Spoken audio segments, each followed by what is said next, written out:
Good afternoon and welcome to the Hindu newspaper analysis 10/9/2024. So author గారు దేని గురించి మాట్లాడుతున్నారండి? సెన్సెస్ 2011లో జరిగింది, మళ్ళీ 2021లో జరగాలి, 10 yearsకి ఒకసారి. కానీ మనకి కోవిడ్ రావడం వలన మిగతా కారణాల వల్ల మనం అది సెన్సెస్ తీయలేకపోయాము. సో ఇప్పుడు ఏమంటున్నారంటే next census should be the last enumeration based one. అంటే ఎన్యూమరేషన్ అంటే లిఖితపూర్వకంగా, okay, enumerated, note down the names of people and all these things. It's a laborious process అన్నమాట. ఓకే, లాస్ట్ బేస్డ్ వన్ ఎందుకంటున్నారు అలాగా? According to media, అంటే media వార్తల ప్రకారం India is likely to begin, అంటే మొదలు పెట్టచ్చు మనకి. ఎందుకంటే పెట్టచ్చు అని అన్నారనుకోండి, India has begun and reading comprehension అడిగితే no is the answer, because likely to begin conducting the long delayed అన్నాను కదా. 2021లో చేయాలి, 22, 23, 24, 14 ఏళ్ళు అయిపోయింది చేయలేదు census exercise. Okay, noting down the population and complete the survey. ఇదంతా ఎన్ని నెలలు పట్టాలండి? 18 నెలలు, అంటే ఇక్కడి నుంచి సంవత్సరంన్నరలోని.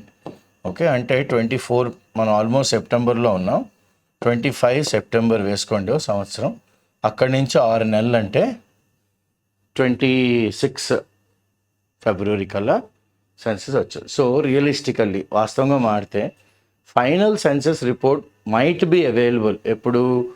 లేట్ 2026 కానీ 2027 కానీ. ఓకే, రఫ్గా ఎన్నేళ్ళ గ్యాప్ అంటే 16 ఏళ్ళ gap since the last census. మొదలు పెట్టినప్పుడు అన్నాను కదా, last census noting down of population 2011లో జరిగింది. ద కోవిడ్ అంటే కరోనా వైరస్ డిసీజ్, ఈ 19 పాండమిక్. హవెవర్, ఓకే, పాండమిక్ అది ప్రపంచం అంతటా వచ్చింది కాబట్టి, హవెవర్ ఈ cited as a primary reason. ఎందుకంటే చేయలేదు, ప్రైమరీ రీజన్ దేని మీద పెట్టేశారు? కోవిడ్ మీద ఈ తప్పంతా నెట్టేశారు, ఒకవేళ తప్పు అనుకుంటే వాళ్ళు. ఓకే, ఫర్ ద డీలే, ఎందుకు ఆలస్యం అయింది అంటే ఈ డీలేకి COVID-19 మీద మోపేశారు. ఓకే, ఫర్ ద డీలే ఎందులోని? In the census. Okay, delay in the census. ఈ రెండు ఇక్కడ ఇంపార్టెంట్. 16 ఏళ్ళ తర్వాత వస్తుంది realistical. As for United Nations, అంటే UNO అని ఒకటి ఉంది కదండి, ఆ రిపోర్ట్ ప్రకారం ఇన్ ద ఇంటర్మ్, ఈ మధ్యకాలంలోని ఇండియా చైనా పాపులేషన్ దాటిసింది. ఓకే, చైనా పాపులేషన్ దాటిస్తాను, 144 కోట్ల పైన అయిపోయాం. There have been significant changes, చాలా ప్రాముఖ్యమైన మార్పులు జరిగాయి. ఎందులోని? In the demographics. ఏమంటారు ఆథర్ గారు? ఇన్ ద డెమోగ్రాఫిక్స్లోని చాలా మార్పులు వచ్చాయి. అంటే డెమోగ్రఫిక్ అనగానే మనకి ఏం రావాలి? Statistical characteristics of human population. Size పెరిగింది, కాంపోజిషన్ పెరిగింది, కాలక్రమేణా చాలా మారినాయి అన్నమాట. ఓకే, కాలక్రమేణా చాలా మారినాయి. So this is how you can remember. ఇదేంటి? Statistical characteristics of human population, వాళ్ళ సైజు, వాళ్ళ కాంపోజిషను. ఓకే, మార్పులు జరిగాయి ఓవర్ టైం, కాలక్రమేణా. ఎందుకంటే హాస్కాస్ ఇప్పుడు ఒక పాష్, అంటే చాలా ధనికులు ఉండే కాలనీలాగా అయిపోయింది neighbourhood in southern Delhi, with affluent, అంటే చాలా వెల్దీ అర్బనైట్స్, అర్బన్లో ఉండేవాళ్ళు. వాస్ పార్ట్లీ డెసిగ్నేటెడ్ 2011లో ఏంటండి, పార్ట్లీ ఇది రూరల్ ఏరియా, కంప్లీట్గా కాకపోయినా ఇది కాస్త ఊరు అవతలండి అనేవారు హాస్కాస్. ఇప్పుడు అది చాలా రిచ్ ఏరియా అనమాట. ఓకే, సో ఫర్ ఎగ్జాంపుల్ దీన్నే మనం ఏమంటామంటే జెంట్రిఫికేషన్ అనే వర్డ్ ఇక్కడ జ్ఞాపకం ఉంచుకోండి. Okay, gentrification, CATION. You check the word, then you'll have an idea. While many people are worried that India has been operating, చాలా మందికి ఏంటంటే అంటే ఏంటండి ఇలాగా అని కొద్దిగా ఆతృత ఉంటుంది. ఏమని? India has been operating without proper data. మన దగ్గర ఏ డేటా లేకుండా 12-13 ఏళ్ళ నుంచి పనిచేసేస్తున్నాం ఫర్ ఎ లాంగ్ టైం. 2011 అంటే 2024 మధ్యలో చాలా long time in today's world, ఇప్పుడు ప్రపంచంలో. So there remains a significant, చాలా ప్రాముఖ్యమైన ఒక లకూన, ఒక డిస్క్రిపెన్సీ, ఒక గ్యాప్ అన్నమాట. వాస్తవానికి between reality and data available, మన చేతిలోని డేటాకిను వాస్తవానికి చాలా వ్యత్యాసం ఉందంటున్నారు. ఈవెన్ ఫర్ డెసినియల్, 10 ఏళ్ళకు ఒక్కసారి తీసే సెన్సెస్, దీంట్లో కూడా ఈ డిస్క్రిపెన్సీ, ఈ లాకునాస్, ఈ gaps is especially noticeable as the decade long gap, 10 ఏళ్ళు అన్నాను కదా, డెసినియల్, డ్రాస్ టు అ క్లోజ్, దగ్గరికి అయిపోయింది, డ్రాస్ టు అ క్లోజ్. ఇప్పుడు 11 అంటే 2021 కల్లా తీసేయాలి, కానీ తీయలేకపోయాం. కోవిడ్, చాలా చాలా రీజన్స్ ఉన్నాయి. ఇన్ రియాలిటీ, యాక్చువాలిటీకి ఏంటంటే the decennial format of most censuses of most census ఏమంటున్నారు, వాజ్ మియర్లీ ఏ కంపల్షన్. ఈ general agreement on noting down the population అనేది ఏంటంటే ఒక కంపల్షన్ మాత్రం. బికాస్ కండక్టింగ్ ఇటువంటి సెన్సెస్ని, అంటే ఇది ఆషామాషి సెన్సెస్ కాదు కదండి, 145 కోట్ల మంది అనమాట ఇప్పుడు. ఓకే, సో మ్యామత్ అంటే వెరీ బిగ్ అండ్ ప్రొహిబిటివ్లీ, అంటే బాబోయ్ అంటాం కదా, insane money spent on weddings nowadays, mad అనమాట, insane money is being spent. అలాగే ప్రొహిబిటివ్లీ ఎక్స్పెన్సివ్, అంటే ఎంత ఖర్చు అవుతుందంటే బాబోయ్ ఖర్చు అయినా ఆపేయాలండి, ప్రొహిబిట్ చేసేయాలండి. Prohibitively expensive undertaking. ఓకే, అంత బీభత్సంగా డబ్బులు ఖర్చు పెట్టాల్సి వస్తుంది, అంత భారీ మొత్తంలో. ఇట్ సర్టన్లీ మేక్ సెన్స్, అంటే కాస్త సెన్సిబుల్ పర్సన్ ఎవరైనా ఉంటే, కాస్త బుర్ర పెడితే, దట్ ఈఫ్ సెన్సెస్ ఎక్సర్సైజెస్, అంటే ఈ noting down of population were conducted ఫ్రీక్వెంట్గా, తరచుగా చేస్తే, ఏ నంబర్ ఆఫ్ పాలసీస్, చాలా పాలసీస్, వాటి యొక్క విధి విధానం, ఎగ్జిక్యూషన్, అమలుపరచడం, as well as society and economic, అంటే మన సమాజంలోని ఆర్థికంగా మార్పులు చేయవచ్చు, హెల్త్ రిలేటెడ్ స్టడీస్ చేయొచ్చు, మైట్ బి డైనమికల్లీ అడ్జస్టెడ్, చాలా డైనామికల్గా, అంటే చాలా స్పిన్నింగ్ ఆన్ ద హెడ్ అంటాను టోటల్గా. Okay, you can turn from head to tail and tail to head, అలా you can just spin it around, dynamically adjusted by ఎలాగంటే observing the findings. ఈ తరచుగా చేస్తే ఈ ఫైండింగ్స్ ద్వారా మనం ఏంటేం చేయొచ్చు, ఆర్థర్ గారి ప్రకారం మనం పాలసీలు మార్చచ్చు, వాటి execution, socio economic and health related studies చేయొచ్చు, డైనమికల్గా అడ్జస్ట్ చేసుకోవచ్చు. ఎందుకు, ఇవన్నీ మనకు ఫైండింగ్స్ ఉంటే అందులో చదువుకుంటూ చూసుకొని అండ్ ఐడియా టు పర్స్యూ, ఎలా ముందుకు వెళ్ళాలి. ఓకే, ఇది ఒక idea. For the past few years ఈ రైటర్, ఇది ఎవరైతే ఇది బైలైన్ చేశారు ఈ ఆర్టికల్కి, హ్యాస్ పర్సనల్లీ సపోర్టెడ్, పర్సనల్గా ఆయన ప్రకారం register based, okay, register based and dynamic censuses. So censuses ఎలా ఉండాలి, నోటింగ్ డౌన్ ఆఫ్ పాపులేషన్ డైనమిక్గా ఉండాలి, రిజిస్టర్ బేస్డ్గా ఉండాలి, విచ్ కుడ్ ప్రొవైడ్ ఏంటి, అప్ టు డేట్, అంటే లేటెస్ట్ సెన్సస్ డేటా, ఎంతమంది జనాలు ఉన్నారు ఏంటి అని అంతా మనకి డేటా వచ్చేస్తుంది. వెన్ ఎవర్ మనకు కావాల్సినప్పుడల్లా, వెన్ ఎవర్ కావాల్సినప్పుడు, needed. The database would be updated, ఈ డేటాబేస్ని అప్డేట్ చేస్తుంటారు continuously in real time during a dynamic census. Author గారు అన్నట్టు ఇదేం చేస్తారు, కంటిన్యూస్గా అప్డేట్ చేస్తుంటారు real time during a dynamic census. Reportedly అంటే మనకు అంతకీ న్యూస్లో వచ్చాయన్నమాట. కొన్ని సంవత్సరాల క్రితం, few years ago, India was preparing software. India ఒక సాఫ్ట్వేర్ ప్రిపేర్ చేసింది, ఎలాగా, బై విచ్ ఒక మనిషి కానీ పుట్టగానే birth of a child will come in to the back end, పుట్టగానే ఎంట్రీ అవగానే అది బ్యాక్ ఎండ్కి వచ్చేస్తుంది. ఈ back end of the database ఏముంటుంది అంటే of the census register, and after attaining 18 ఏళ్ళు, వెంటనే బాబు నీకు 18 ఏళ్ళు వచ్చాయి, అమ్మాయి నీకు 18 ఏళ్ళు వచ్చాయి, this person would be registered as a voter, auto అన్నమాట. Okay, in the voter list from the office of the census registrar only, వాళ్ళే చేసేస్తారు. The name would be removed from the voter list, ఎప్పుడు ఆ మనిషి చనిపోతే. ఇలాంటి beautiful, పుట్టుక 18 years, okay, voter list, okay, చనిపోతే death, removal from voter list, అన్నీ జరిగిపోతాయి. అలాంటి ఆధునికమైన సాఫ్ట్వేర్ ఒకటి ప్రిపేర్ చేస్తున్నారు, ప్రిపేరింగ్ అ సాఫ్ట్వేర్. ఇది చాలా ఆధునికం ఉందన్నమాట. ఇప్పుడు చూద్దాం ఏమైంది ఇది.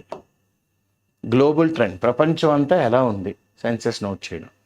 This could be a significant leap. Yes, ఇది కానీ వస్తే మనం కూడా ఓకే డెవలపింగ్ కంట్రీస్తో పాటు అడుగులు వేయచ్చు in the direction of dynamic database. Okay, dynamic అయిన database. However India next census which will be the nation's first. Okay, next census ఏంటండి? India first digital census, digital India. Many may be a complete enumeration. ఈ digital census అన్నది maybe a complete enumeration. ఎవరెవరు ఉన్నారు, ఏంటున్నారు, ఎక్కడున్నారు, అన్నీ కంప్లీట్గా అందరి records అందులో ఉండాలి. Okay. On the other hand, a number of countries including Austria, Bahrain, Denmark, Finland, Germany, Greenland, the Netherland, Singapore, Sweden, Switzerland are currently moving towards register based. ఇవన్నీ కంట్రీలు రిజిస్టర్ బేస్డ్ సెన్సెసెస్కి వెళ్తున్నాయి. ఎందుకంటే విచ్ ప్రొడ్యూస్ యూస్ఫుల్ స్టాటిస్టిక్స్. వాళ్ళకి useful statistics. Okay, the population statistics primarily ఎక్కడి నుంచి వస్తాయండి? From government sources. Using a data from various administrative registers which include population, tax, employment, school, hospital records, data from municipalities. ఇవన్నీ రిజిస్టర్లో ఉంటాయి కదా పేర్లు. ఈ డేటా అంతా కూడా వాడుకోవచ్చు. ఎక్కడెక్కడ ఎంతమంది ఉన్నారు, ఎంతమంది జనాలు ఉన్నారు. These may be complemented. పొగడ్డం కాదు, దీనికి యాడ్ ఆన్ అనమాట. ఇప్పుడు మనం హోటల్స్లో తీసుకున్నాం అనుకోండి, చెక్ ఇన్ అయ్యాం అనుకోండి, will get a complimentary breakfast. It's like on the house. అలాగే these may be complemented, support చేసి అలాగా by some well planned small scale sample surveys. ఎలాగా? Well planned, okay, small scale sample surveys, such as those conducted in Switzerland with 5 to 10% of the population. Even the United States and the United Kingdom are moving towards register-based censuses. Unsurprisingly,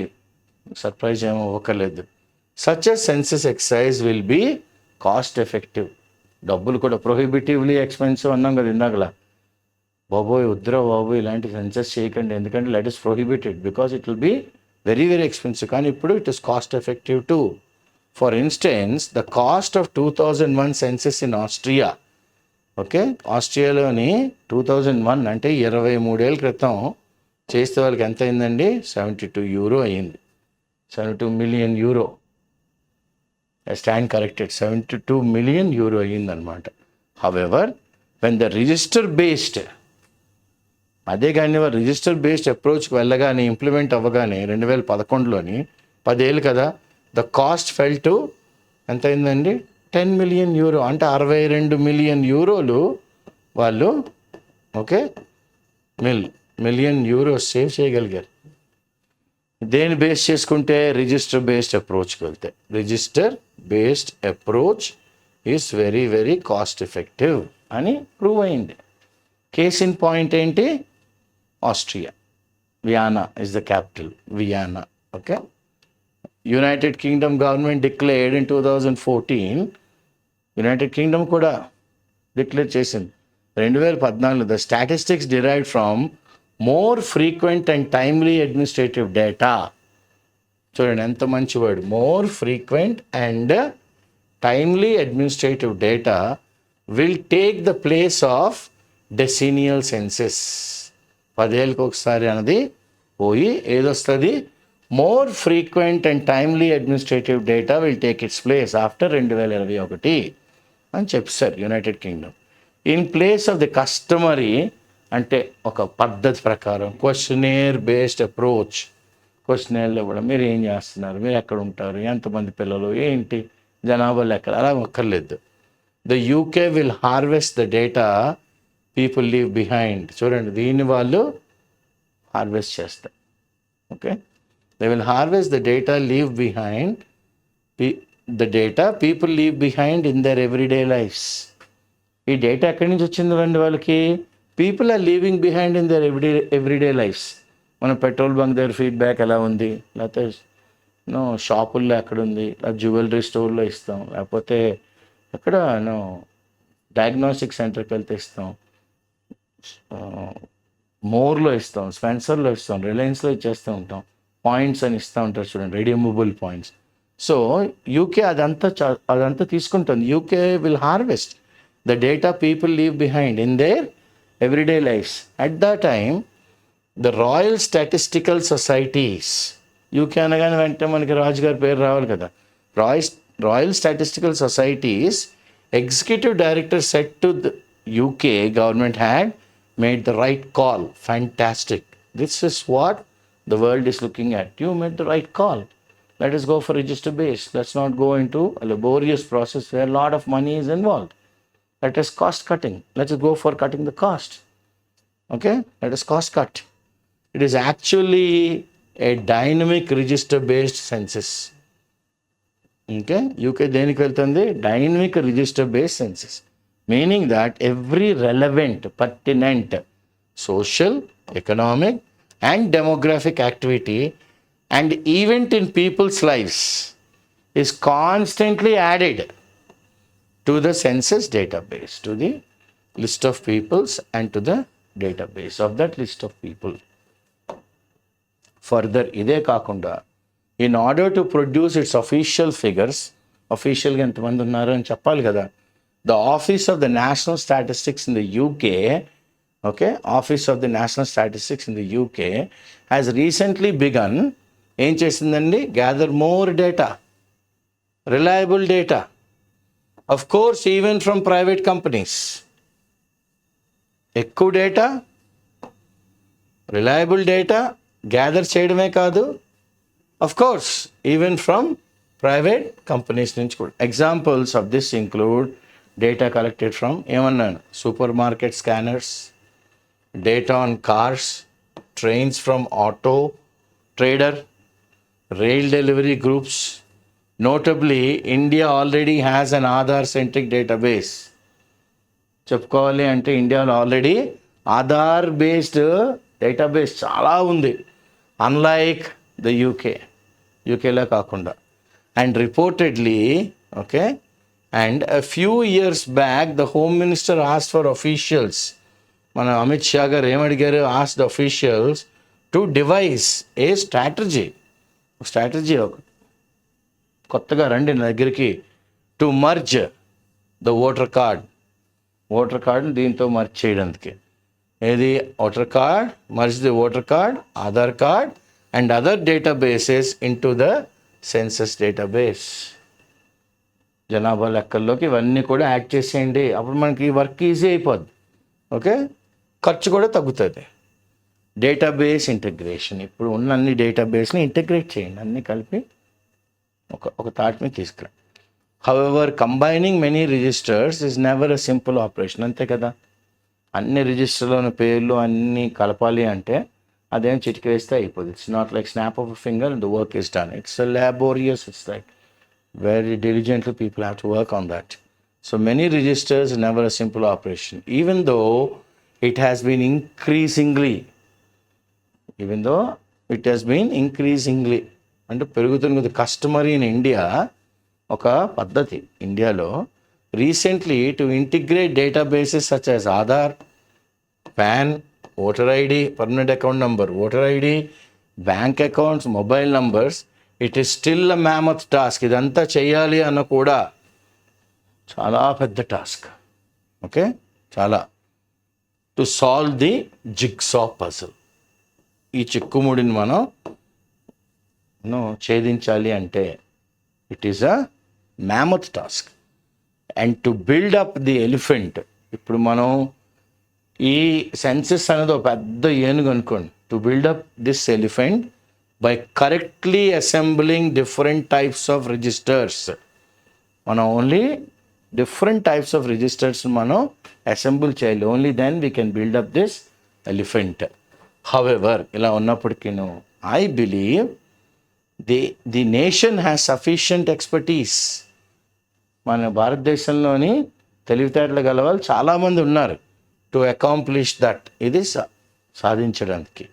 and by using the administrative data, అడ్మినిస్ట్రేషన్లో ఎక్కడైతే data ఉందో of various available registers, ఎక్కడెక్కడైతే available registers ఉన్నాయో, instead thousands of crores of rupees can be saved. Beautiful. Like available registers, instead thousands of crores of rupees can be saved. అప్పుడు it will not become prohibitively expensive. Clear? A census అన్నది ఏంటంటే అసలు జనాభా గణాంకితం చేస్తే serves as a valuable repository, a storehouse of data. It is like a storehouse of data, repository, దేనికి of data pertaining, relating to various ఆర్థికంగా sincere efforts, endeavors, educational attainments and literacy rates, housing, domestic facilities, urbanization, migration, mortality, చావు, fertility, ఎంతమంది పిల్లలు పుడుతున్నారు, ఏంటి వాళ్ళ religion, ఏంటి వాళ్ళ language, ఏంటి అడిషనల్ సోషో ఎకనామిక్, అదే కాకుండా కల్చరల్ అండ్ డెమోగ్రాఫిక్ ఇన్ఫర్మేషన్ ఇన్ని పెట్టుకోవచ్చు అందులోని. అంత రిపాజిటరీ, అంత data bank, it's storehouse అనమాట.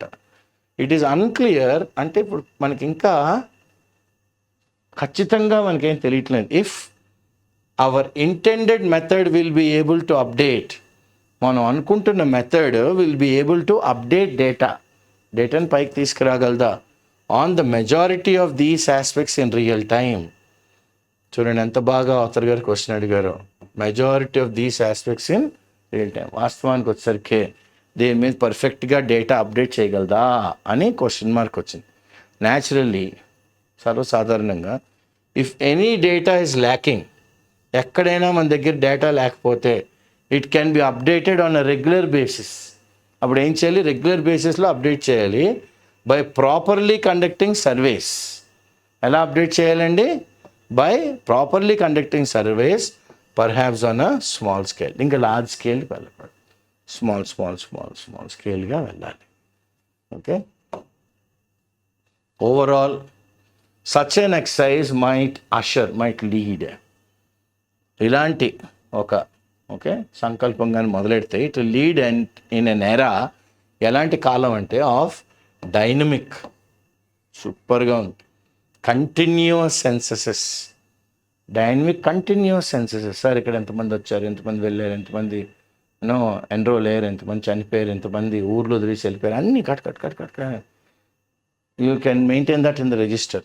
అండ్ ద గ్రేటెస్ట్ లెగసీ, ఒక ఎప్పటి నుంచో వస్తున్న నానుడి of digital India might be that it can be implemented. Beautiful. Digital India census can be implemented. Let the upcoming census, గణాంకితం అంతా అవనియండి, ఎంతమంది ఉన్నారు, ఏంటి మనుషులు అన్నది, noting down of the population. Let the upcoming census be India's last complete enumeration based census, రాసుకోవడం ప్రకారం. ఇంక నెక్స్ట్ అంతా డిజిటల్లోకి వెళ్ళిపోదాం అని ఆథర్ గారు చాలా పాజిటివ్గా చెప్తున్నారు. So what are the words? First and foremost మనకి ఆథర్ గారు అడిగింది ఏంటంటే demographics. This is one word that will always be very nice, because statistical characteristics of human population including size, composition. Okay, human population, size and composition. Human population, size, SIZD, and composition. ఎవరెవరు ఎంత ఉన్నారు, ఎంతమంది ఉన్నారు, ఏ మనుషులు ఉన్నారు, ఏ కాస్టలు ఉన్నారు అంత. Affluent, wealthy, WEALTHY, decennial, once, ONCE, once in 10 numerals రాస్తున్నాను, 10 years. డెసినియల్, డిస్క్రిపాన్సీ, లకూనా అంటే గ్యాప్స్, LACUNA, గ్యాప్ చాలా. Okay, there are many gaps in the law. Mammoth is huge. Mammoth actually is మీరు మడగాస్కర్ అండ్ ఐస్ ఏజ్ అని సినిమా కానీ చూస్తే you will see huge woolly elephant with long tusks. So that is a mammoth. That is bigger than a mastodon. A mastodon is bigger than a African elephant. An African elephant is bigger than an Indian elephant in size అన్నమాట. So Indian, African, mastodon, and then you have the mammoth. Okay, the woolly elephants. Mammoth prohibitively. Okay, say no, prohibited. Enumeration, noting down, noting, NOTING, noting down. Complemented, supported. Complemented is supported. Pertinent is relevant, RELEVANT, relevant, very important. Jigsaw, okay, a puzzle to get an answer. చిక్కుముడి, దీనికి మనమే ఆన్సర్లు వెతుక్కోవాలి. Jigsaw, okay, switch గీతల్లో ఉంటుంది, అందులోంచి మనం data తీసుకోవాలి. Repository is a store house. STOREHOUS. Pertaining to, RE, relevant to. Pertain, ఇందాక చేసాం. Pertinent, relevant, pertain, relevant, relating to. Endeavors, sincere efforts. మనం ఎవరికైనా లెటర్లు ఇచ్చామనుకోండి, రాస్తాం కదా, I wish him all success in sincere endeavours in the future అని. ఇది ఎండెవర్. Mortality, death. మార్టాలిటీ అంటే ఏంటి? చావు. Usher, lead. మనకి సినిమా హాల్లోని ఒకడు లైట్ వేసి ఇలా తీసుకెళ్ళి అది కొట్టండి మీ సీట్ అంటాడు కదా, వాడు అషర్. ఎన్యూమరేషన్, ఇందాకలే చేసాం enumeration. Noting down the names, 7th one and 16th one. Noting down the names of the people. Population census ki chala important. Okay, population census ki chala important. So I am Srinivas Pulyapudi and my colleague Shankar will bring these classes to you with the encouragement of IAC Hyderabad management. You have any positive feedbacks, please mail us. We are available for all the important inputs that you give. Constructively, if you can tell us how to improve these classes, we are more than happy to implement all of them. I wish all the job seekers all the best, because the ball has started to roll from yesterday. So we at IAC wish everyone all the very best and good luck.